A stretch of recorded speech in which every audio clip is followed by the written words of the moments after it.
Ciro Gomes participou de encontro de candidatos à presidência a convite da Fiesp. O repórter Michael Mendes conversou com exclusividade com o escolhido pelo PDT. Acompanhe. A TV Jovem Pan News continua acompanhando os pré-candidatos à presidência da República e, ao meu lado, gentilmente, Ciro Gomes, como gosta de ser chamado, não de senhor. Ciro, então vamos direto à pergunta que a população está esperando por essa resposta. Quem vai ser o vice da chapa de Ciro Gomes? Vai ser um homem ou vai ser uma mulher? E como que está esse entendimento? Eu sou um candidato que veio contra o sistema. Quero um outro modelo econômico, um outro modelo de governança política. E isso me dá dificuldades, que eu optei por ter essas dificuldades para não me vender. Senão não quero ser presidente do Brasil. Quer dizer o quê? Que eu vou aguardar até o dia 5 de agosto, que é a data limite, que a lei me permite, para um entendimento possível que ainda pode acontecer. Quem está habilitado para responder isso será a direção nacional que tem hoje a credencial, o presidente Carlos Lupe. Você tem uma preferência? Eu, se puder ponderar, gostaria que fosse uma mulher, porque nós precisamos fazer gestos práticos de empoderamento das mulheres que sofrem muita discriminação no Brasil. Foi assim que eu fiz quando prefeito, mais da metade do orçamento governado por mulheres, quando governador, mais da metade do orçamento governado por mulheres, e assim será na presidência da República. A Leila chegou a ser cogitada. Ela seria um bom partido para o PDT, para a presidência da República? Sem nenhuma dúvida. É uma pessoa absolutamente extraordinária, vem de ser uma atleta que nos deu imensas alegrias, mas se converteu numa liderança política madura, apesar da sua juventude, é uma senadora brilhante, está em todas as atuações e hoje é uma das favoritas para governar o Distrito Federal, que é a sua candidatura. Entretanto, ela tem todas as qualidades para ser uma extraordinária vice, minha ou de qualquer outro partido. Como quebrar essa polarização? Atacando em transilim, defendendo em zigue-zague. Não, falando sério. Humildade, paciência, tentar mostrar para o povo que essa não é uma disputa de egos, sabe, que votar no Bolsonaro para protestar contra a corrupção e o desastre econômico do Lula, e agora decepcionado com o Bolsonaro, votar no Lula para protestar contra a decepção com o Bolsonaro, vai destruir o nosso país. Ódios, paixões, já estão matando inocentes. Eu quero ser a pessoa que vai reconciliar o Brasil ao redor de um novo e esperançoso projeto nacional de desenvolvimento que parta para resolver o problema de voltar a crescer, distribuir renda, qualificar uma política de enfrentamento do desemprego, melhorar a educação pública dos filhos dos trabalhadores, qualificar com o mínimo de dignidade a saúde. E tenho dito como fazer isso e de onde vem o dinheiro. Ontem saiu a pesquisa do Poder Data. O nome do senhor é cogitado tanto pelo eleitor do presidente Bolsonaro como também do ex-presidente Lula. Anima, de certa forma, quebrar essa polarização e o nome do senhor ainda ganha de Simone Tebet de acordo com a pesquisa. Pesquisa é bom sempre a gente ter humildade, é um retrato e a vida é filme. Né? Nós vamos construir esse filme e transformar o debate numa proposta para o Brasil e num diagnóstico. O que causou tanta tragédia, tanto ódio no nosso país? Entretanto, a etapa da preferência do voto começa assim. Né? Você primeiro tem uma preferência pelos mais conhecidos, depois começa a prestar atenção que tem outras opções, começa a ter uma opinião favorável a esse, até que vai acontecer no final, o grande finale. Nós vamos unir o Brasil ao redor de um novo projeto.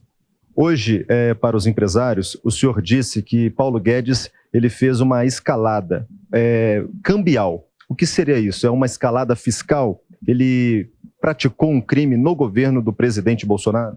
Eles mudaram a lei, mas foi esse o crime que acusaram a Dilma e derrubaram a Dilma por causa disso, pedalada fiscal. Mais do que uma escalada, uma pedalada fiscal. Por quê? Porque nós temos uma conta que é uma espécie de caderneta de poupança do governo brasileiro, em dólar, hospedada no estrangeiro. O dólar varia de preço e o juro lá fora, então essa conta vai tendo saldo para maior ou para menor. E você deixa essa conta sempre como na caderneta de poupança. Se foi menor ou maior, vai contabilizando e vai ficando ali para o saldo. Pela primeira vez na história, o Paulo Guedes sacou o rendimento positivo que estava dando, agora já está negativo, e botou no saco sem fundo da dívida dos seus patrões, os banqueiros. Isso é a maior pedalada fiscal da história brasileira, só que não é mais ilegal porque eles mudaram a lei.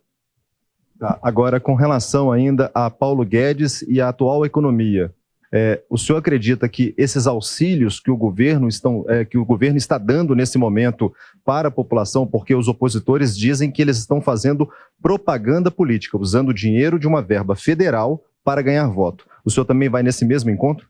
Olha, o povo brasileiro está passando a mais grave crise. Nesse momento, 33 milhões de pessoas estão com fome.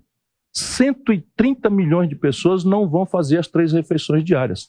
Só uma de cada 3 crianças, de cada 4 crianças, só uma de cada 4 crianças vai fazer 3 refeições. Portanto, qualquer ajuda que tiver, pouco me importa a intenção má e corrupta do Bolsonaro, que é uma intenção má e corrupta. Ele tenta deixar o povo abandonado por 3 anos e meio, na véspera da eleição, mas pouco nos importa. Por isso nós resolvemos votar a favor.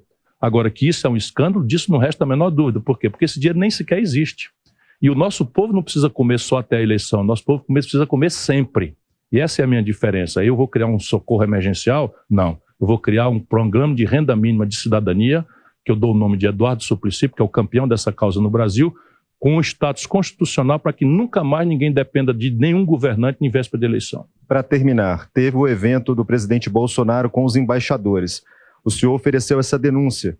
Inclusive, foi na mesma semana onde o YouTube retirou a live semanal do presidente, onde ele usou vídeos falsos de acordo com a própria plataforma que estava compartilhando essas notícias falsas. E ele repetiu essas mesmas notícias falsas nesse encontro com os embaixadores, em Brasília. Como que o senhor vê isso e como que o senhor analisa esses próximos passos?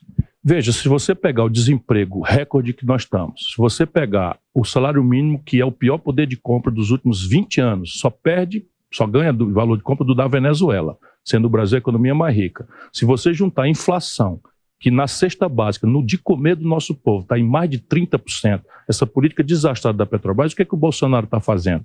Ele está tentando distrair a sociedade brasileira, mas dessa vez ele foi muito longe demais. Se eu puder fazer aqui um pleonasmo, foi muito longe demais. Você imagina, deixa eu falar direto para o seu espectador, o presidente de uma república juntar os representantes, os embaixadores das nações estrangeiras para falar mal do seu próprio país, para debochar de forma mentirosa das instituições do país, inclusive do sistema eleitoral que deu a ele a sua eleição.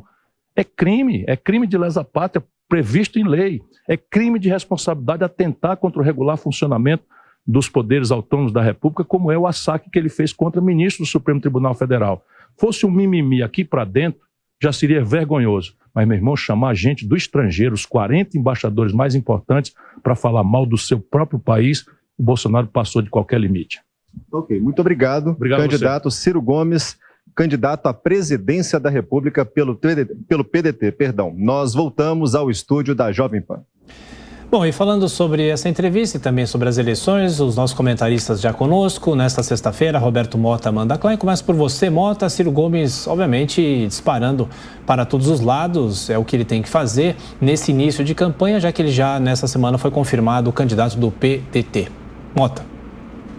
Bom dia, Tiago. Bom dia, Adriana. Bom dia, Amanda. Bom dia a toda a nossa audiência. O Ciro Gomes está fazendo o papel que se espera de um candidato, né? Um candidato que, segundo as pesquisas, está aí na terceira posição, embora pouca gente ache que o Ciro Gomes tem alguma chance de ganhar. Mas faz parte do jogo democrático participar de eleições, colocar suas ideias.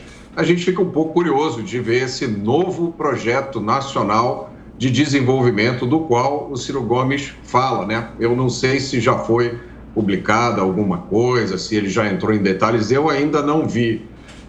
Eu vi uma entrevista do Ciro Gomes ontem ou anteontem em que ele traçou uma linha de DNA do mal, que viria desde o presidente Collor, até o presidente Bolsonaro. E ele até usou uma frase que foi assim, alguma coisa do gênero: Collor preparou a cozinha, FHC, a Fernando Henrique, né, serviu a mesa e Dilma temperou o prato. O fato curioso é que o Ciro Gomes já foi ministro 2 vezes. Foi ministro do Itamar Franco e foi ministro do governo Lula. Então, gera sempre muita curiosidade essas manifestações do Ciro Gomes. Ele é uma pessoa inteligente, preparada e articulada, mas fez alguns comentários que deixam a gente um pouco confuso, né? Ele acusou o Paulo Guedes de pedalada fiscal, mas aí na mesma frase ele disse que não há problema nenhum, porque seja lá o que foi feito, que ele deu uma explicação ali, foi feito de acordo com a lei. Depois ele classifica a PEC dos benefícios de escândalo, mas diz que ele votou a favor, que o partido dele votou a favor. E por último ele reclamou da reunião do presidente Bolsonaro com os embaixadores, mas ficou mudo sobre a reunião do ministro Fachin com os mesmos embaixadores, que foi realizada antes. Então, é o Ciro Gomes. Amanda, a entrevista do Ciro para o repórter Michael Mendes, ele aparece bastante confiante na sua campanha, apesar dos números mais baixos nas pesquisas. E aí ele diz que vai anunciar sua vice só mais para frente, que deve ser uma mulher, até alguns nomes já são sondados. Por que você acha que ele aguarda, tem cautela nessa escolha? E também ele critica a economia do país e, mais uma vez, como o Mota citou, bate o martelo no erro dessa reunião que teria sido do Bolsonaro com embaixadores. Pode ter acontecido algum tipo de crime nesse encontro que o presidente promoveu no Palácio? Bom dia, Adriana, Mota, Thiago, bom dia à nossa audiência. Olha, aí quem vai dizer é o Tribunal Superior Eleitoral, então o Supremo Tribunal Federal, né? Que aí ele dependeria, por exemplo, de um pedido de investigação aberto pela Procuradoria-Geral da República, que está sob a égide aí de Augusto Aras, e dificilmente isso vai acontecer. De qualquer forma, pode acabar se revertendo em algum tipo de sanção ou multa ou pena eleitoral para o presidente Bolsonaro. Isso será analisado. O ministro Fachin, ontem, a gente vai falar certamente disso ao longo do Jornal da Manhã, deu um prazo de 5 dias para Bolsonaro se manifestar.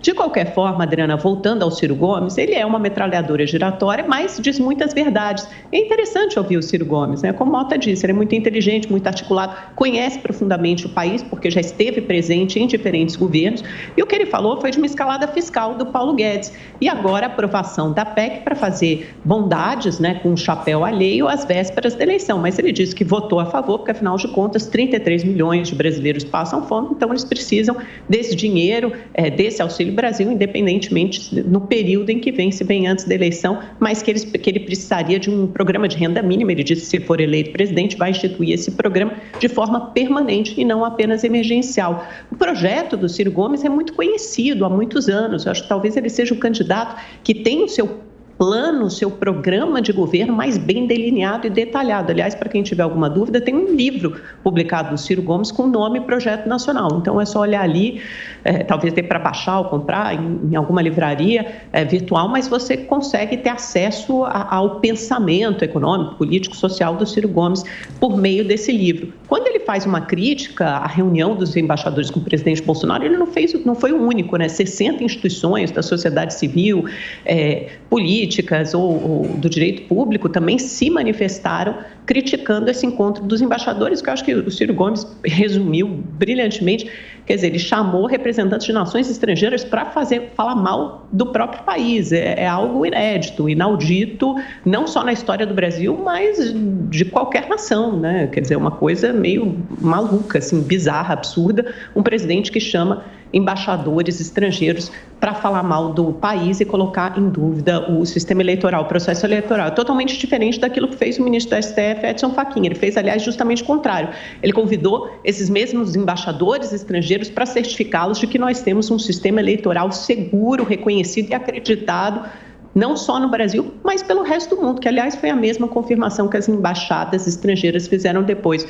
Sobre o vice, Adriano, isso só não foi definido ainda porque o Ciro não conseguiu fechar aliança com nenhum outro partido. O PDT, por enquanto, está solo nessa corrida presidencial. Se não conseguir fechar aliança com nenhum outro partido, que é o mais provável, vai ter que procurar uma solução interna, caseira, e aí essa balança pende ou para o nome da senadora Leila Barros ou então da ex-reitora da USP, Sueli Vilela.